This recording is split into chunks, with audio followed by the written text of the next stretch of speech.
Sir, may itatanong lang po ako tungkol sa SS. Opo. Kasi po, ang balita ko po, ay tatlo ang makukuha ng mga pensioner. Mhm. Kaso po ako nakuha ko lang po dalawa.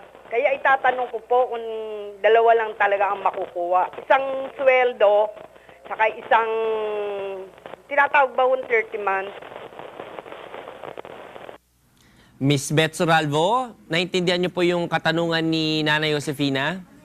Yes, Attorney Red, talagang dalawa lang. Yung sinasabi nga yung regular pension at saka yung 13 months. Mhm. Dalawa lang po. Wala na po yung 14. 13 okay. lang. 13 lang So, po. Ma'am Beth, ito po yung makukuha ng mga empleyado ng SSS o ito po yung mga miyembro ng SSS? Pensioner. Pensioner. Mga retiree, total disabled, at saka yung ating mga death survivor. Yung mga na byudo. Tapos, Ma'am Beth, sabay na ito i-release dun sa kanilang monthly na pension na nakukuha. Yung katabi yung December, so sabay siya dun sa bonus 13 months. Isa lang yun, kaya dalawa lang. Regular at saka 13 months. Ayun. Malinaw po, Nanay Josefina?